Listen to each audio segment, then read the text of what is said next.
बिस्मिल्लाहिर्रहमानिर्रहीम। अस्सलाम वालेकुम dear student, my name is Mushtaq Ahmad, lecture of biology. Dear student, आज हम अपर रिस्पिरेटरी डिसऑर्डर के बारे में डिटेल से डिस्कशन करेंगे। इसमें जो फर्स्ट डिजीज़ है जिसको हम साइनोसाइटिस कहते हैं, तो आज हम साइनोसाइटिस के बारे में डिटेल से डिस्कशन करेंगे, इसके काजेज़ के बारे में, इसके सिम्टम्स और ट्रीटमेंट के बारे में। नो डियर स्टूडेंट, सबसे पहले हमें पता होना चाहिए कि अपर रिस्पिरेटरी डिसऑर्डर है क्या। What is upper respiratory disorder?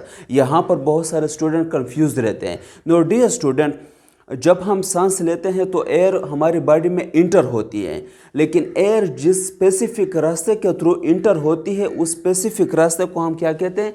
Respiratory track कहते हैं। तो इस रिस्पिरेटरी ट्रैक को हम दो पार्ट्स में डिवाइड करते हैं। एक को हम कहते हैं अपर रिस्पिरेटरी ट्रैक और दूसरे को हम कहते हैं लोअर रिस्पिरेटरी ट्रैक। तो डियर स्टूडेंट, जो अपर रिस्पिरेटरी ट्रैक है इसमें डिफरेंट पार्ट्स आते हैं। Knows, nasal cavity, pharynx, larynx, ये अपर रिस्पिरेटरी ट्रैक में आते हैं। नो डियर स्टूडेंट, इन पार्ट्स में जब भी इन्फ्लेमेशन होगी, यानी जब भी यहाँ पर पैथोजेंस इंटर होंगे, बैक्टीरिया, वायरस, फंगल इन्फेक्शन होगी या dust particle, pollen grains etcetera वगैरह, जब भी यहाँ पर इन्फ्लेमेशन काज करेंगे इन्हीं पार्ट्स में, जो अपर रिस्पिरेटरी ट्रैक के पार्ट्स है, तो हम उसको कंसिडर करेंगे कि ये क्या है? अपर रिस्पिरेटरी डिसऑर्डर है।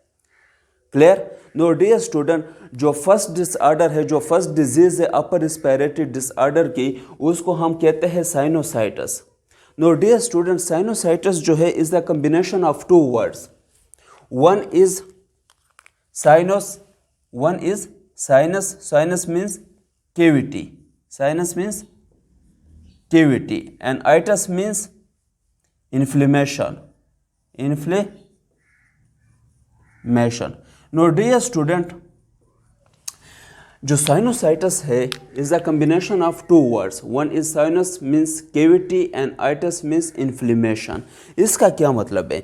यानी कि इन्फ्लेमेशन जब होती है किस चीज़ में? कैविटीज़ में। कौन से कैविटीज़ में? जो फेस के कैविटी, यानी फेशियल बोन जो है, इस बोन के अंदर कैविटीज़ होते हैं, खाली जगह होते हैं, खाली स्पेस होता है। इन स्पेस या इन खाली जगह में जब भी कोई इन्फ्लेमेशन हो जाए तो उसको हम कहते हैं साइनोसाइटिस। नो डियर स्टूडेंट, अब यहाँ पर एक और क्वेश्चन अराइज होता है कि व्हाट इज़ इन्फ्लेमेशन? इन्फ्लेमेशन क्या है? What is inflammation? तो पहले हम इन्फ्लेमेशन को क्लियर करते हैं, फिर उसके बाद हम आगे जाएंगे। नो डियर स्टूडेंट, इन्फ्लेमेशन जो है इसको अगर मैं सिंपल अल्फाज में डिस्कस करूँ, डिफाइन करूँ, तो इन्फ्लेमेशन क्या है? Inflammation is a body defence reaction, body defence reaction to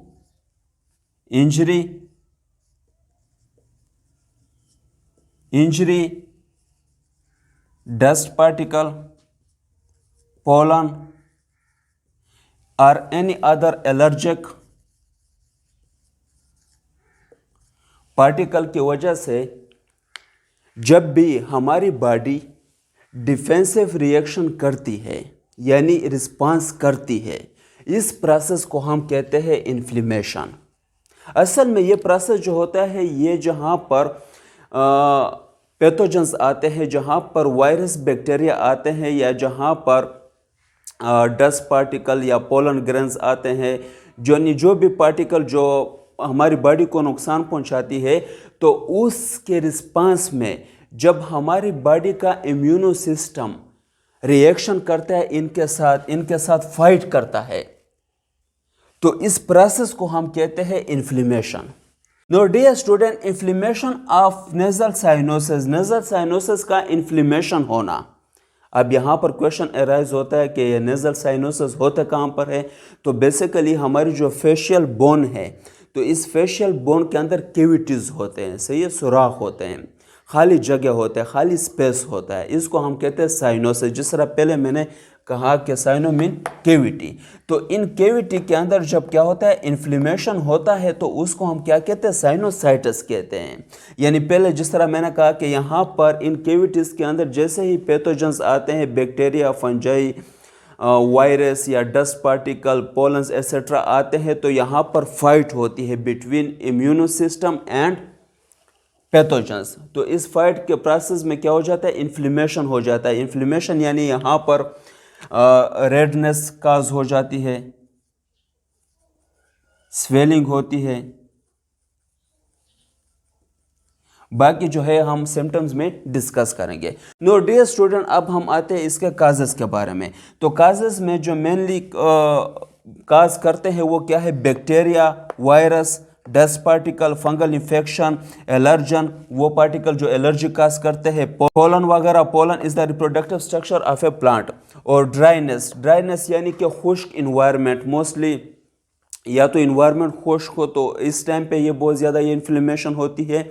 और या आप एसी के रूम में जब बैठते हो तो एसी की वजह से उस रूम में ड्राइनेस होती है, खुश्क होती है वो रूम का इन्वायरमेंट, तो वहाँ पर भी इन्फ्लेमेशन हो सकती है, साइनोसाइटिस हो सकता है। क्लियर? नो डियर स्टूडेंट, अब इसके कंसेप्ट को हम थोड़ा समझते हैं कि यहाँ पर साइनोसाइटिस में जो है इन्फ्लेमेशन होती किस तरह है। तो ये जो कैविटी है जो फोरहेड के ऊपर है, जो फोरहेड पे है यानी आइस के ऊपर, इसको हम क्या कहते हैं, frontal cyanosis, frontal cyanosis.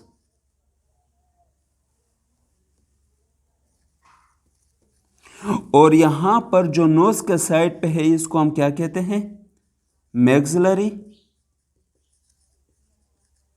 Sinus, maxillary sinus.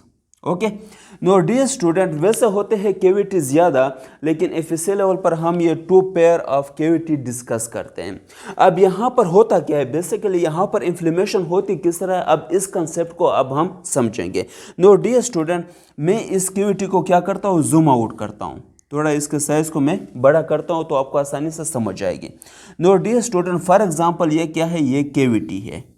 Clear? तो इस कैविटी के अंदर एक सिंगल लेयर होती है सेल की। क्लियर? इसी तरह इस कैविटी के अंदर एक सिंगल सेल लेयर होती है जिसको हम नाम देते हैं क्या, म्यूकोसा, म्यूकोसा। तो बेसिकली ये जो म्यूकोसा की सेल की लेयर है, सिंगल सेल लेयर है, ये बेसिकली इसका फंक्शन क्या है, ये सीक्रेट करती है क्या, म्यूकस सीक्रेट करती है क्या, म्यूकस। ओके। और म्यूकस के साथ ये एंटीबॉडीज भी सीक्रेट करती है क्या, एंटीबॉडीज। तो बेसिकली यहां पर क्वेश्चन अराइज होता है कि इस म्यूकस का फिर फंक्शन क्या है।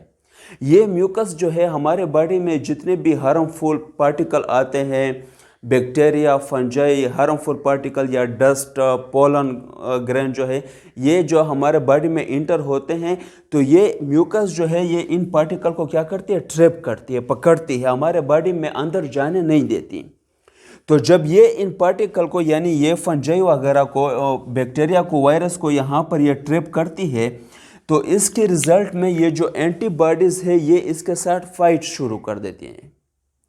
जब फाइट शुरू होता है बिटवीन एंटीबॉडीज एंड पैथोजन, जो फॉरेन पार्टिकल है, जो बैक्टीरिया है, जो वायरस है, इसके दरमियान फाइट शुरू होती है। और इसके साथ साथ जो हमारी बॉडी में बाकी जो इम्यूनो सिस्टम है वो भी रिस्पांस करता है, वो भी यहाँ पर आ जाता है ब्लड के ज़रिए। सही है? जो ब्लड के ज़रिए हमारे जो बाकी एंटीबॉडीज़ है, जो बाकी इम्यूनो सिस्टम है, वाइट ब्लड सेल्स है, वो भी यहाँ पर आना शुरू हो जाते हैं। जब वो यहाँ पर आते हैं तो वो भी इसके साथ फाइट शुरू कर देती हैं। तो डियर स्टूडेंट, अब यहाँ पर जो एंटीबॉडीज़ है और पैथोजन है, इनके दरमियान फाइट शुरू हो जाती है। जब फाइट शुरू होती है तो इसके रिजल्ट में इन्फ्लेमेशन काज होता है। क्लियर? तो इस इन्फ्लेमेशन के रिजल्ट में डिफरेंट सिम्टम्स आते हैं। ओके। इसमें से जो सबसे पहला सिम्टम है वो क्या है, फीवर। यानी कि यहाँ पर जब इन्फ्लेमेशन होती है तो उसके रिजल्ट में उस इंसान को फीवर हो जाता है, उसकी बॉडी का टेम्परेचर हाई हो जाता है। जो सेकंड सिम्टम है उसको हम क्या कहते हैं, नेजल ऑब्स्ट्रक्शन कहते हैं। डियर स्टूडेंट, ये नेजल ऑब्स्ट्रक्शन है क्या, यानी कि जब यहाँ पर इन्फ्लेमेशन होती है तो ये म्यूकस ब्लॉक हो जाते हैं, यानी म्यूकस की ब्लॉकेज हो जाती है, म्यूकस बाहर नहीं निकलते। जब म्यूकस बाहर नहीं निकलते और यहाँ पर बंद हो जाते हैं, इनको रास्ता नहीं मिलता बाहर, या यहाँ पर स्वेलिंग हो जाती है जिसकी वजह से ये बाहर नहीं जा सकते, तो इसको हम कहते हैं नेज़ल ऑब्स्ट्रक्शन। नॉर्मली जो हमारे नोज़ वगैरह बंद हो जाते हैं, सही है, तो इसी तरह यहाँ पर भी ब्लॉकेज हो जाती है। क्लियर। इसके बाद क्या है, नेज़ल डिस्चार्ज। तो नेज़ल डिस्चार्ज क्या है, यानी कभी कभी ये जो म्यूकस है ये डिस्चार्ज हो जाते हैं, यानी ये फ्लो शुरू कर देते हैं। यहाँ पर ये जो केविटीज़ के अंदर म्यूकस है ये फ्लो भी करते हैं कभी कभी, लेकिन मोस्टली ये क्या होते हैं, इनकी ब्लॉकेज हो जाती है, ये बंद रहते हैं। नो डियर स्टूडेंट, थर्ड जो सिम्टम है वो क्या है, loss of sense of smell. जो स्मेल है, जो सूंघने की सलाहियत है वो ख़त्म हो जाती है या कम हो जाती है। इसके अलावा फेशियल पेन रहता है, हमारे जो फेस है, इस जो फेशियल बोन है इसमें पेन रहता है, हमें दर्द महसूस होता है हमारे फेस के ऊपर। डियर स्टूडेंट, जो फिफ्थ लेवल पर है वो क्या है, entering of A nasal fluid into pharynx. जो नेजल का फ्लूइड है, यानी कि इन केविटीज़ का जो फ्लूइड है वो इंटर होता है कहाँ पर, फेरेंक्स में इंटर होता है। तो ये फेरेंक्स में इंटर जब होता है, मोस्टली आपने देखा होगा जब हमें ज़ुकाम होता है तो हमें बलगम आते हैं, तो वो बलगम असल में यहाँ से जाते हैं, बाकी बॉडी पार्ट से भी होते हैं, लेकिन मोस्टली बलगम जो होते हैं वो यहाँ से जाते हैं, म्यूकस। क्लियर। ओके। तो डियर स्टूडेंट, अब हम आते हैं ट्रीटमेंट के ऊपर। तो ट्रीटमेंट में हम एंटीबायोटिक भी ले सकते हैं, सल्फर ड्रग भी ले सकते हैं जब हमें बैक्टीरियल इन्फेक्शन हो, यानी जब आप टेस्ट करते हो तो उसके रिजल्ट में पता चल जाता है कि ये किस वजह से, ये इन्फ्लेमेशन किस वजह से हुआ है। तो अगर बैक्टीरिया की वजह से हुआ है तो आप एंटीबायोटिक भी यूज़ कर सकते हो, सल्फर ड्रग भी यूज़ कर सकते हो। इसके अलावा अगर एलर्जन पार्टिकल है, यानी ऐसा पार्टिकल जो एलर्जी काज करता है, तो उसके लिए आप एंटी एलर्जिक भी यूज़ कर सकते हो। और दूसरा क्या है, डीकंजेस्टेंट। डीकंजेस्टेंट क्या है, जब ब्लॉकेज होती है, जब नोज़ बंद होता है, तो मोस्टली हम क्या करते हैं, जब हमें ज़ुकाम होता है और हमारा नाक जो है वो बंद हो जाता है, यानी म्यूकस जो है वो बंद हो जाते हैं, तो हम क्या करते हैं, स्टीम लेते हैं। स्टीम हम किस लिए लेते हैं, ताकि हमारी जो नोज़ है ये ओपन हो जाए, यानी म्यूकस का जो रास्ता है वो ओपन हो जाए। तो मोस्ट हम ये डीकंजेस्टेंट यूज़ करते हैं mostly to open a blockage, यानी हमारी जब नोज़ बंद होती है, म्यूकस नहीं आ रहा होता है, तो उस टाइम पे हम डीकंजेस्टेंट यूज़ करते हैं। इसमें डिफरेंट ड्रग्स भी आ सकते हैं, और इसके अलावा मोस्टली हम क्या करते हैं, स्टीम लेते हैं। तो उस स्टीम के रिज़ल्ट में क्या हो जाती है कि हमारी जो नोज़ है वो ओपन हो जाती है, जो नेज़ल्स है, जो केविटीज़ है वो ओपन हो जाते हैं और म्यूकस को रास्ता मिल जाता है आसानी से। नो डियर स्टूडेंट, मुझे उम्मीद है कि आप सबको समझ आ गया होगा, और अगर कहीं पे भी कोई सवाल हो या आपका कहीं पे भी आपको समझ ना आया हो तो आप मुझसे कमेंट में पूछ सकते हो, मैं दोबारा उस चीज़ को एक्सप्लेन करूँगा। Thank you very much.